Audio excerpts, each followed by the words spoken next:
What's going on, everyone? It's Ben from IGO from Zero, back with another Retro Yu-Gi-Oh video. In this video, I'm doing another Cyber format video. If you don't know, Cyber format is the format held in September 2005 in the TCG, using the GOAT format limited list with the cards up to Cybernetic Revolution, which includes things like Cyber Dragon along with Xarian Universe.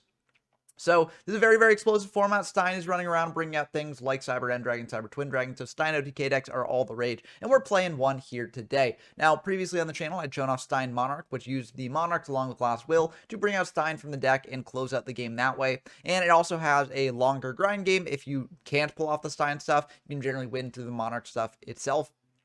For that reason, I've sort of looked upon it as the superior Stein OTK deck in the past, because the Stein Reason Gate Turbo deck, which I'm showing here today, Stein Gate, it can be a bit awkward after you're below that 5,000 life point threshold, because if you hit a Cyber Stein off of a Monster Gate or Reasoning at that point, then you can't actually use it, so it's like a dead hit. And whenever I play Reason Gate Turbo decks, I like to have as few dead hits in the deck as possible. But I really do like this build of the deck, piloted by Randage and created by Randage for a previous format library tournament in this format. And I think it does a lot of things very, very well here. One thing that I like is Token Thanksgiving in the main deck. This is a way to recover your life points up to above the 5,000 threshold once you've dropped below it, and it can be very good at just, you know, also clearing up your zones. If you've gone for a Scapegoat and then you want to go for a Cyberstein play, but your zones are clogged, you can use Token Thanksgiving for that. You can also use this on your opponent's Scapegoats to clear the way for your monster to hit in for a ton of damage. So I really, really like Token Thanksgiving in this deck. I think it's really, really cool. I think it solves one of the biggest problems that I have with Cyberstein. Now, it doesn't perfectly solve it. It is only at one copy in the deck, so you won't always see it and stuff. But if we're getting into a late game situation, then I think this card can be good to have, because you can generally stall your way out potentially to draw into this card later, use it, get back life points, and then turn your Steins back online. Of course, that is a bit of a pie in the sky sort of dream here, because a lot of the time your opponent's going to be playing a super aggressive deck as well. This format is just super, super explosive and super, super aggressive. But if you can pull it off, then it's very, very good. So that sort of helps with one of the main problems that I've seen with Stein Gate in the past. And while I do think that there is a bit more randomness to this deck than something like Steinarch potentially, I do think that because you're playing a much smaller monster package, you are able to fill up the deck with a lot of other cards that might be useful. Things like limiter removals, for instance, or metamorphosis, etc. And these can allow you to push for a bigger OTK than you would be able to otherwise. And the deck does still have ways to win after it is below the 5,000 threshold. You know, it's playing a bunch of just big beaters besides the Steins, so it can win through those, but it is a bit trickier once you're below that 5,000 threshold, and you do put things more into the hands of fate. So let's just go through the card by cards here, discuss the deck as a whole. So firstly, there's BLS. This can be very good if you're, milling lights and darks into the graveyard with your reasonings and things. Then you can bring out BLS for a big late game push. But, it can be a bit awkward. This deck isn't playing Monster Reincarnation, so it can't bring back BLS once it hits the grave. So oftentimes the thing will get milled, but if you do draw it, then it can be really, really good. We've got a Blowback Dragon here as well. This can pop your opponent's stuff. It's a level 6 for Metamorphosis plays, and it's a machine as well for limiter removal. We got a Cyber Dragon as well. You can special summon this out to field, treat it off with Monster Gate right away. That can be very good. You can also tribute out like a Jinzo or something to shut off your opponent's traps before going for your big plays. So Cyber Dragon is pretty nice. However, it does conflict with things like Scapegoat. So I do understand the decision just to have this at one copy in the deck. Double Cyberstein here. You do want to see this over the course of your combo if you're comboing off early in the game. So you want to play more than one. But also if you're late in the game and below the 5,000 life point threshold, then this isn't as good. So I do understand the decision to play two copies here. I'm curious to see how this would change potentially as the deck evolves further. I wonder if maybe 3 copies is better just to see it as early as possible more often, or maybe just one copy just as, a bomb that you can bring out from your deck occasionally, but maybe not the end-all be-all of the deck.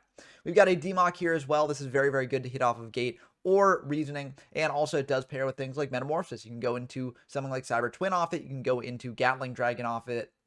So there are a bit more things that you can do with Demock in this deck in this format than there have been in the past. We've got a Fusilier Dragon, the dual mode beast here as well. This is a level 7, so that can just be very good at, summing out to the field, treating off for a Monster Gate, etc., because you don't need to tribute it. But also it does turn into a meta target because you can use it to bring out things like King Dragoon here. You can also bring out Last Warrior from Another Planet, which is kind of like an alt win con for the deck, kind of. So, there are very good meta targets for this as well, and it is a machine again, so you can use it with limited removal. We've got a Jinzo here, very, very powerful card in this deck, shuts down your opponent's back row, and also is a machine, so pairs with your limited removals, etc. And there are 2 Sacred Cranes here as well. If you hit these off Reasoning or Monster Gate, you draw a card. 4 is a very common, call off Reasoning.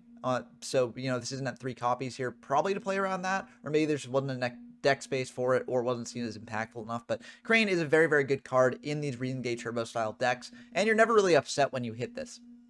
For these spells, we got Card Destruction to dig deeper in our deck, draw into our combo pieces, etc. Triple True Nade to bounce back our opponent's stuff, along with a Heavy Storm to destroy our opponent's stuff. We've got a Graceful Charity here as well to draw deeper into our deck, set up our graveyard potentially. Triple Limit Removal to go for OTK pushes, a Megamorph to go for OTK pushes as well, a Metamorphosis to go into a variety of powerful fusion monsters without having to pay for Stein. We got a Mind Control here as well. This may seem a little bit weird in this format, especially when there's triple Brain Control running around as well. And, if you do Brain Control, you contribute things off for Monster Gate, etc. So why are we playing Mind Control here? I do think I understand the reason why Randage put this in, because sometimes you just need to get rid of your opponent's monster on their side of the field to go for your OTK push. Mind Control works on face-up attack position monsters, face-down monsters as well. So, it can be used in a bit more situations than Brain Control can.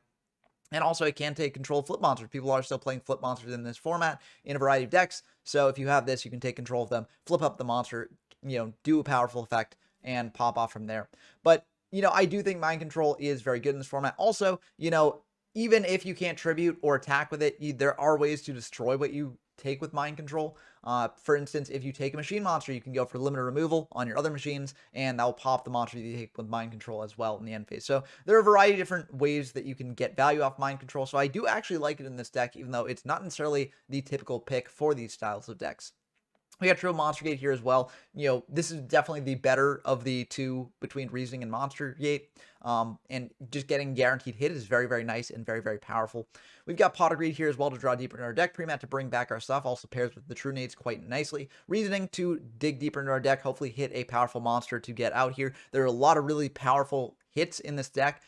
Stein is a level 2, Sacred Crane's a level 4, Demox level 8, Jin's is level 6. So, it can be very tough for your opponent to figure out what to call off Reasoning. So, very, very good card in this deck. We got Triple Scapegoat as well to pair with the Monster Gates. Again, it's a little bit awkward with the Sidra, but generally you want these rather than not having these. You can also pair them with Metamorphosis. You can pair them with Token Thanksgiving. So, the Scapegoats are pretty good overall. We got a Snatch Steal as well to take control of our opponent's stuff. I like this better than BrainCon because 1, you're not paying life points for it, and 2, it just sticks around if your opponent can't clear it, so that's pretty nice. Token Thanksgiving, as I mentioned before, double Upstart Goblin to draw deeper in our deck. Gives our opponent a little bit more life points, which can be a bit awkward if we're trying to OTK them, but you can generally kill if you have limit removals, through a variety of things. So I do think that Upstart Goblin is fine to have in this deck, and it does add a bit more consistency, which is very nice. For the trap lineup, we got a Mirror Force here. Wipes out our opponent's aggressive pressure. We've got a Reckless Greed here to draw deeper into our deck. We don't really care about the skipping the next 2 draw phase restriction, because we're just trying to, dig as deep into our deck as we can, get the combos off that we need to. We've got a TT here as well to pop our opponent's entire field if they try and go for a big push. For the side deck, we've got double Sidra. We got double Exarian Universe here. Exarian Universe can be good to bring in if you know your opponent's playing a bunch of Scapegoats. Sidra can be good to bring in if you know you're going second, just having another starter here. But honestly, I'm not sure if the deck needs that because it already is really good going second. So I'm not sure if, there's some other situations to bring this in or not.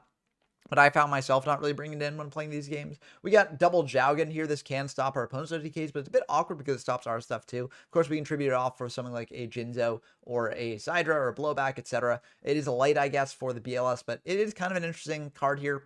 Not really sure what you'd bring it in against. Brain Control here to take control of our opponent's stuff. MST to stop their back row against more back row heavy decks. We got a Knock here against more flip focused decks. We got triple Royal Decree. This can be good to bring in if you know your opponent is on traps to stop the OTK, things like Threatening Roar, etc.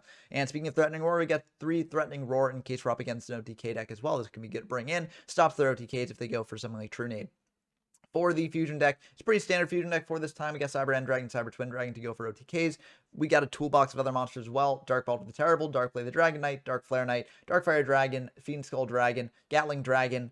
King Dragoon, Master of Oz, Ojama King, Reaper on the Nightmare, Reeve Sentry, Last Word for Another Planet, Thousand Hunter Trick. You should also know about like things like Dragoness or Flame Ghost. If you do have a level 3 monster that you want to tribute off for Metamorphosis to bring out, it seems like Randage prioritized the Dark Flare Knight over that, but I think, realistically it doesn't matter because we play in this format with an unlimited fusion deck, so you can just proxy it in if you do need it, but it is good to keep in mind that those cards exist, and you could easily, swap out the Dark Flare Knight in this build of the deck for a Dragoness or Flame Ghost.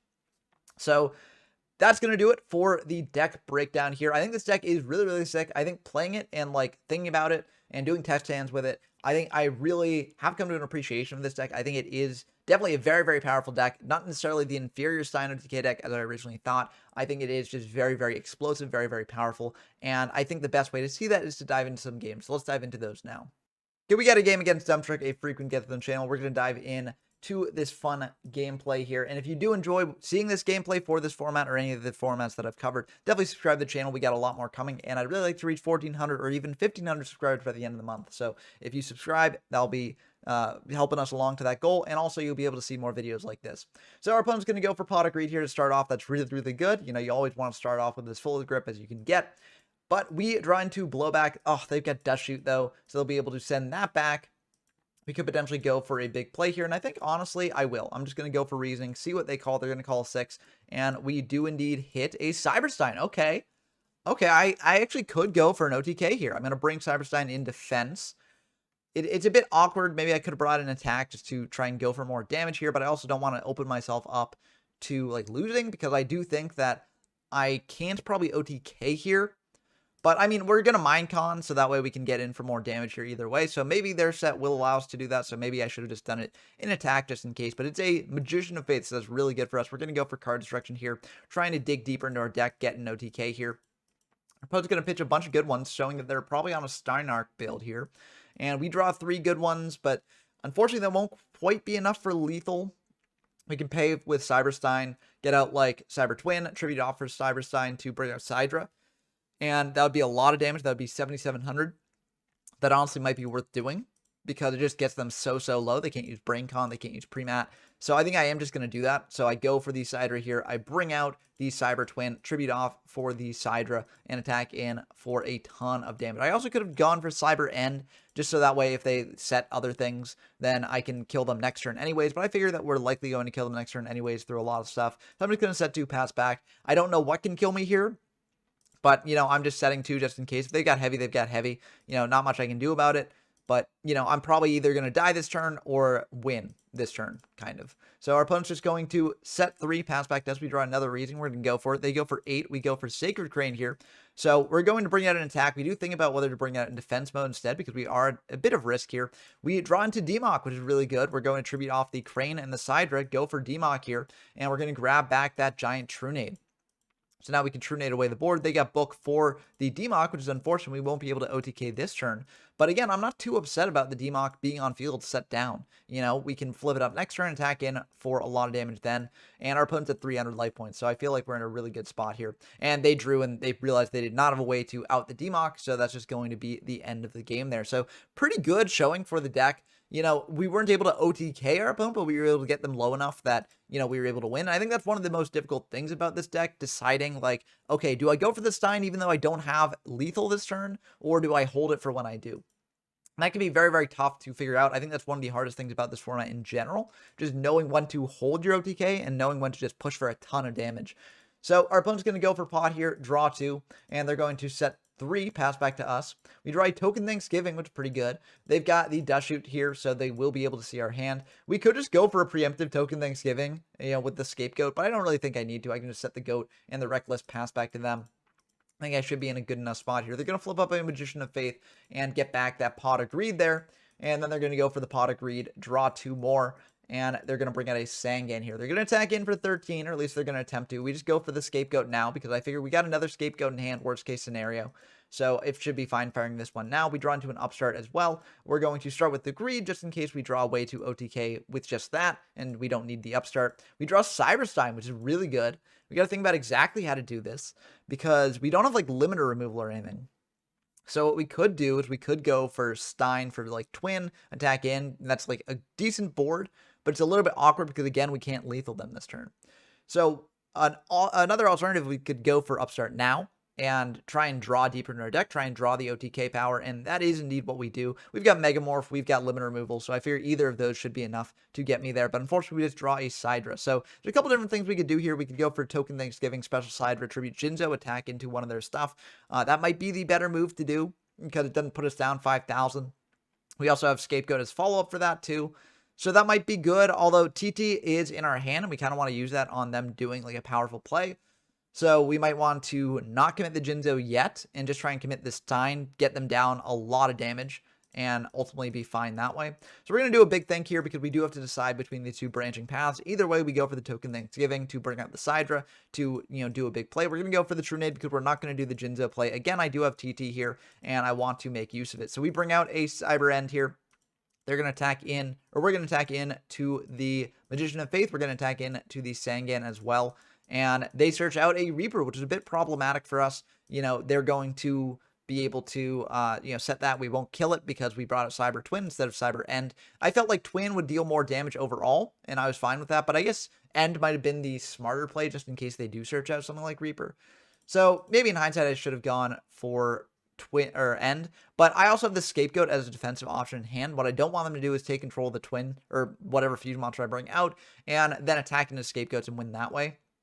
So I do think this is fine. I'm at 4,600, so it's a bit harder to kill me here through a variety of things. They do have the Snatch, so they're going to take that. And also, I do want to note, I said the TT instead of the Scapegoat because they know about the Scapegoat already, and Scapegoat is a way to stay alive. We're under Reckless for the next 2 turns, so we're not going to be drawing. So if I do need to go on the defensive here with a, Scapegoat or something, I don't want them to be able to just be like, okay, I'm just going to preemptively snipe the back row because I know it's Scapegoat. They got a full board here. So I'd rather save that. So I'm putting the TT on board now, as opposed to the Scapegoat to try and bluff them out a little bit. But unfortunately, in this situation, they go for an OTK line that, would not OTK through Scapegoat. But, we didn't set Scapegoat because I figured that they had the read for it. They didn't have, like, a limit or anything like that, too. So, yeah, I guess they just were like, okay, you didn't set Scapegoat because you're trying to do this big brain play. And that was indeed correct. So, kind of wild there, but yeah, we did lose that one. I think that was a miscalculation on my part. I should have probably set the Scapegoat as well. I was like, they've got heavy or something. I don't want to lose like all the things that I can do, especially because I'm not drawing in the next 2 turns. But maybe I should have just gone for both anyways. But, that was game 2. We're going to go into game 3, live and learn. And this is a pretty good hand. We're just going to pass back to our opponent. That may seem really weird because we do have Reasoning in hand. So you might think, oh, go for Reasoning. You've got pre-mat to bring back whatever you need to.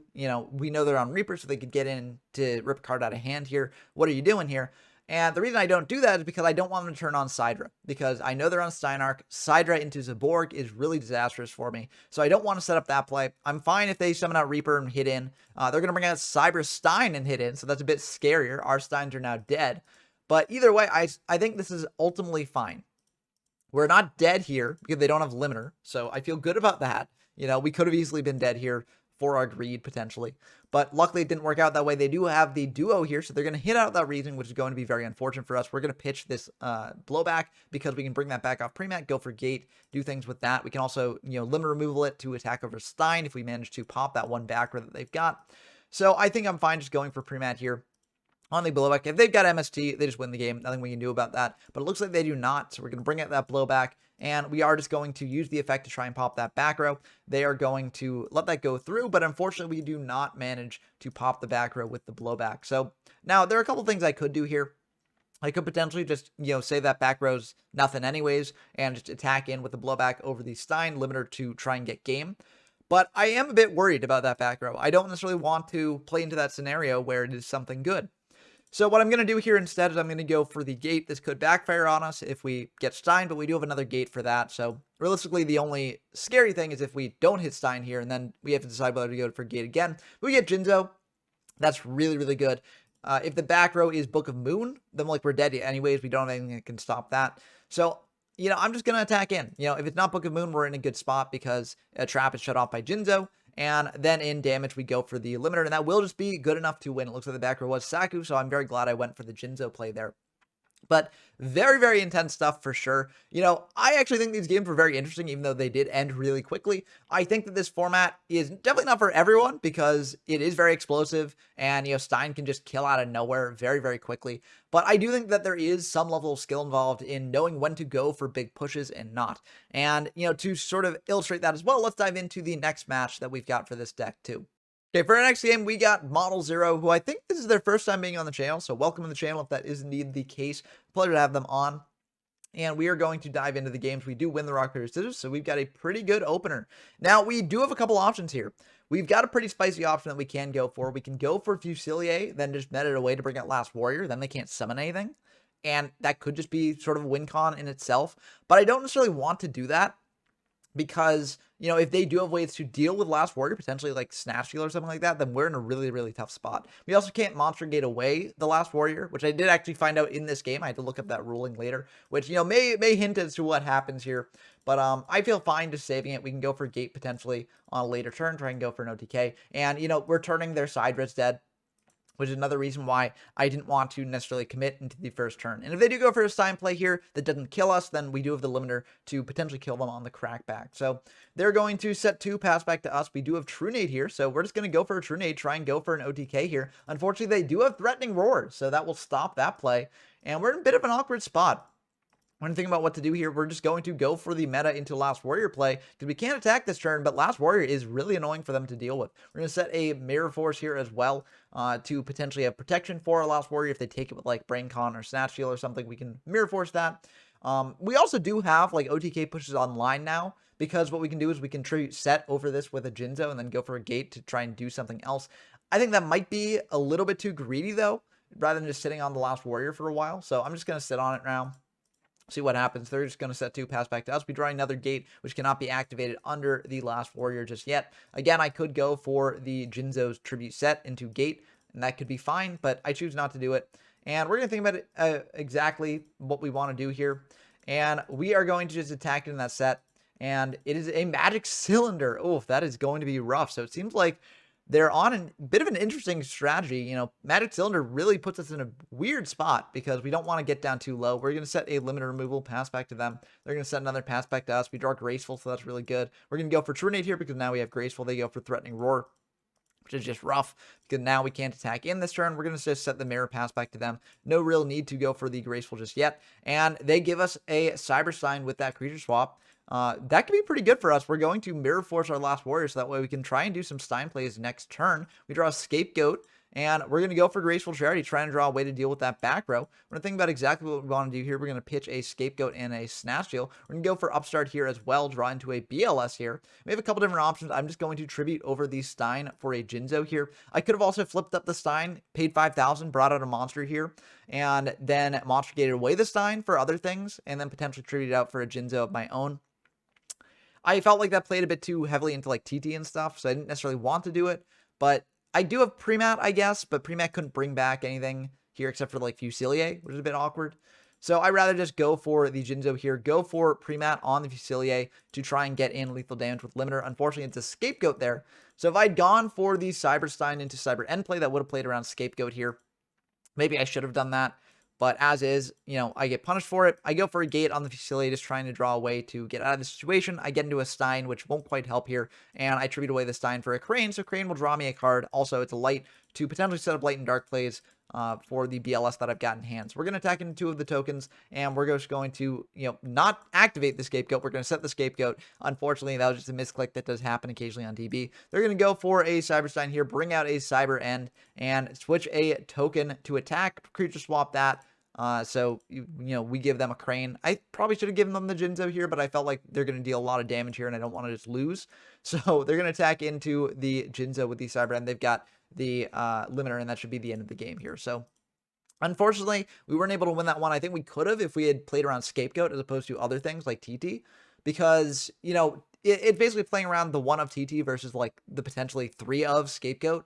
So, I think that, like, it probably would have been better just to go like flip Cyber Stein, bring out Cyber End just in case they've got Scapegoat, tribute over the Cyber Stein for a Jinzo, and then go from there.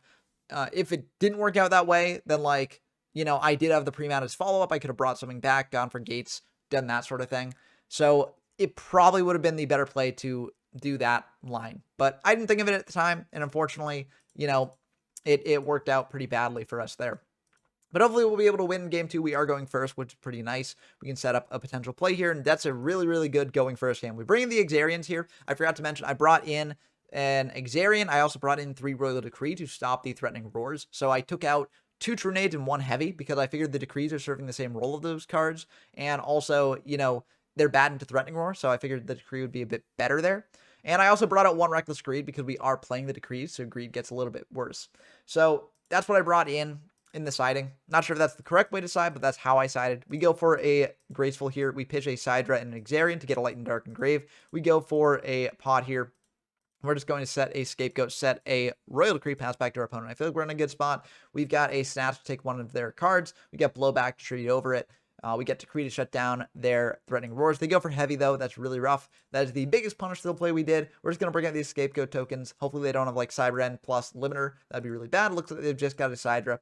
So that'll tribute over, or not tribute, but attack over one of our tokens. They're going to set 2, pass back to us. We draw a Sacred Crane, which is pretty good. We're going to go for True Nade here because we can go for True Nading back their back row, tributing over the Sidra, with Snatch Steal for a Blowback. Unfortunately, they've got another T-Roar, so that's kind of rough. We won't be able to do the play exactly how we want it. We're just going to bring out this Blowback Dragon, set a Limiter removal, pass back to them. Limiter's pretty good because they go for a Cyber, Stein play, and then try and attack over Blowback. We can potentially Limiter to protect it. But it looks like they're going to bring... Oh, my goodness. Oh, that's very scary. They go for a Brain Con on our Blowback after bringing out Sidra and a Cannon Soldier. They're going to try and pop one of the tokens here, and they actually do miss the pop because they get tails, heads, and then tails here.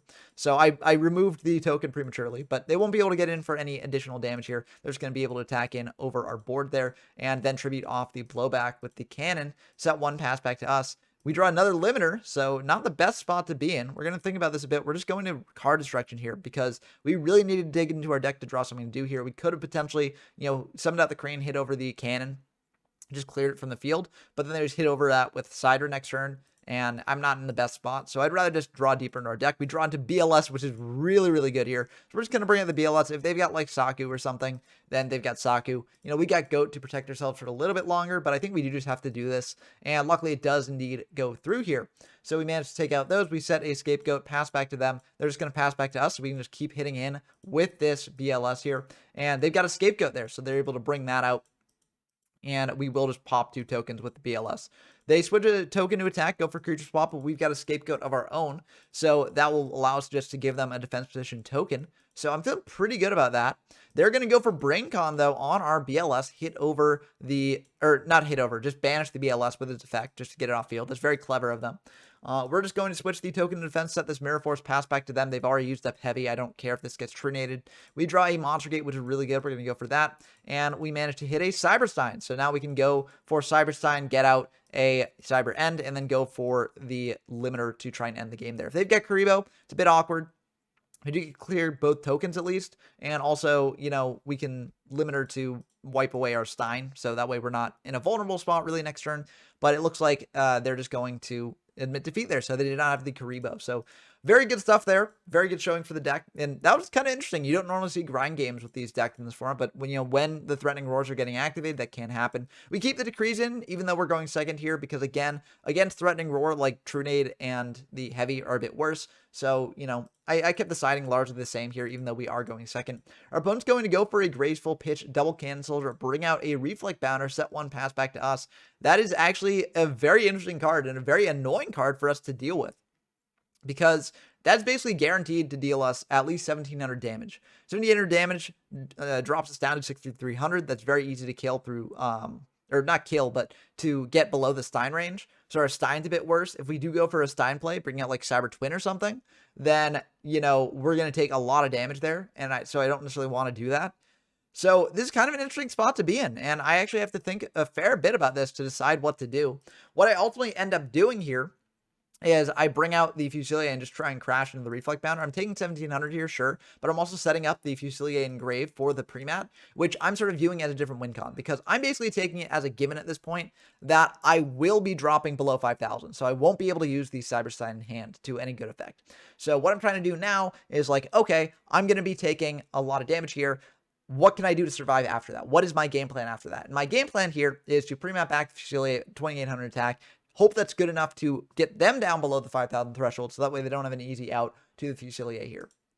I could have also gone for the Crane instead to get a Monster Engraved to then bring back with pre-mat to draw a card, but I do think that the Fusilier is just potentially a better draw there. I said a Decree as well to play around any traps they might have. They go for a Scapegoat here in the end phase, which is a bit worrying to me because they might have like a Monster Gate or something like that. They have a Heavy to wipe away our Decree. They go for pre-mat here, bring back the Cannon, and that is very, very scary because they're going to deal 2,000 there off the Cannon there. They're going to attack in for 14. But that's not actually 14, that is 28. So we're down to 1,500, and they can pay for the, or not pay, but tribute off the Cannon Soldier to go, drop us down to 1,000. And that is very, very rough. They're at 7,200, we're at 1,000. We can't pay for Stein, but luckily limited removal does fix our problem because we actually have a line to exact lethal here. We go for pre-mat, bring back the Fusilier, bring out this Sacred Crane here, go to battle, attack in with the Crane, and then we go for limiter on the Fusilier to hopefully wrap up the game. If they've got like Karibo, they've got Karibo, right? And we're kind of dead either way, but sometimes you got to just play into those situations, right? You can't play around the Karibo in hand if this is the only path to victory that you have. So we go for that, and we do indeed succeed. So we got very lucky there. They did have another line that they could have done potentially this turn, as opposed to going for the tributing canceled for its own effect that they discussed with me afterwards. So they were also thinking about potentially going for meta on their cannon to bring out Darkfire Dragon in defense mode. And that sort of leaves them a bit more defense here. But I think that the move they did was perfectly fine because I'm going second, so I could have brought in more Sidras. And, they lose the exact same way if I had like Sidra in hand instead of Crane, right? So realistically, I don't really think that they should have necessarily played around this edge win condition because this will just be a very, very hard win condition to actually get most of the time. Like, you need a very precise combination of cards to do this, and luckily I had those. But I think they were fine playing the way they did. But it does show that sometimes you do have to play certain lines that play around certain things, but lose to other things, right? And you've got to make your choice. Okay, do I lose to this? Do I lose to this? What is more likely to happen? I think they did play around the more likely scenario here, so I think they made the right choice. However, you can do that and still lose in this format. And that is a factor of this format that not everyone is going to enjoy. This format probably does take a special sort of player to really enjoy it. I think it can be very fun, especially if you just want some like fun OTK nonsense to dive into. But games like this do show that like not every game is going to come down to pure skill. Skill is an important factor as we've discussed over the course of this video. There are multiple times where, choosing one line over another definitely involves some degree of skill. And I think I missed lethal in game one because I wasn't skilled enough at the deck to see that line and do it and play around that certain thing that they might have had. But I do think that a lot of the games do also come down to luck, and that is something that you have to acknowledge when diving into this format. I still think the format's very fun, though, and I encourage you to try it out if you do want to or are interested in this format, so definitely give it a shot. And if you want to do that, you can dive on over to the YGF Discord server, links in the description down below, where we hold tournaments in this format. We're holding a monthly later in the month, and we're also holding a locals this weekend for this format. And also, you can just ask for games in the format in general on the server too. So definitely head on over there if you are interested in this format. Also, if you want to support me directly, I do have a Patreon link in the description down below as well. And if you join the Patreon, you can get a shout out in these videos. So big shout outs to Tyler Compton, GMYFS, Dump Truck, Rinswin, Porkchop Coon, and Brendan Docker. It really means a lot that you all support me in this way and encourage me to make more videos like this in the future. Let me know what you think about the decks and the games down in the comments down below. I look forward to discussing with you as always. And until next time, I've been Ben from YGO from Zero, and I'm signing off.